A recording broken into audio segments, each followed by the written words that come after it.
Hi అండి, welcome to Gundamma కథలు. ఇవాళ మనం వంకాయ కర్రీ తయారు చేసుకుందాం. అది కూడా నోట్లో వేసుకుంటే వెన్నలాగా కరిగిపోయేటటువంటి వంకాయ కొత్తిమీర కారం తయారు చేసుకుందాం. దీనికోసం నేను ఈ పచ్చ వంకాయల్ని తీసుకున్నాను. ఇవి కొంచెం కండ ఎక్కువగా ఉంటుందండి. ఈ వంకాయలు అయితే ఈ రెసిపీకి చాలా బాగుంటుందన్నమాట.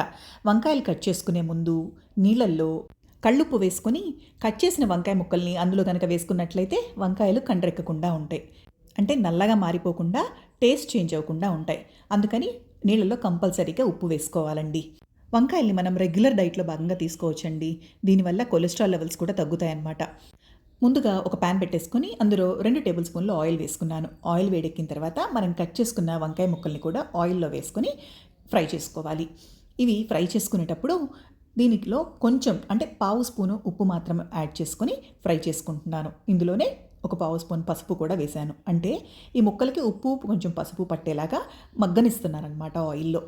ఈ ముక్కలకి ఉప్పు పసుపు పట్టేలాగా కొద్దిగా కలిపేసుకొని మూత పెట్టేసుకొని ఒక 2 మినిట్స్ పాటు మగ్గితే సరిపోతుందండి.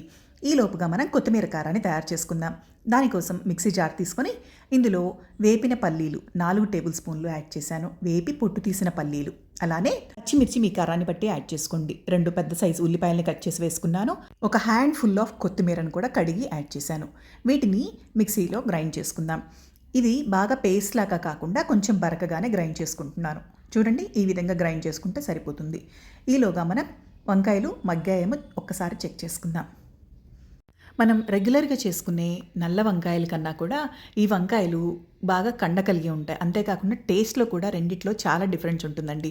మీరు వంకాయ కర్రీ చేసుకునేటప్పుడు కానీ ఫ్రై చేసుకునేటప్పుడు కానీ ఎప్పుడైనా కూడా ఒక్కసారి ఈ టైప్ ఆఫ్ వంకాయలతోటి ఒక్కసారి రెసిపీని ట్రై చేసి చూడండి.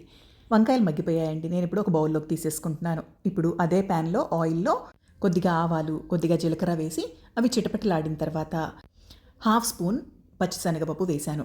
ఇందులోనే ఒక ఎండుమిర్చిని తుంపి వేసుకుంటున్నాను. ఇవి కొంచెం ఫ్రై అయిన తర్వాత మనం ముందుగా గ్రైండ్ చేసి పెట్టుకున్న కొత్తిమీర కారాన్ని కూడా యాడ్ చేసేసుకుందాం. వంకాయతో మిక్స్ అయినప్పుడు కొత్తిమీర కారానికి చాలా మంచి టేస్ట్ వస్తుందండి. ఈ రెసిపీని తప్పకుండా మీరు ఒకసారి ట్రై చేసి చూడండి, మీకు కంపల్సరీగా నచ్చుతుంది. ఇప్పుడు ఆ మిక్సీ జార్లోనే కొద్దిగా వాటర్ని యాడ్ చేసుకొని ఆ నీళ్ళను కూడా కూరలో పోసేసుకుందాం. ఇప్పుడు ఈ కొత్తిమీర కారం అంతా కూడా కొద్దిగా వేగాలండి. ఇప్పుడు ఇందులో రుచికి సరిపడా ఉప్పు, అలానే పసుపు యాడ్ చేసుకుందాం.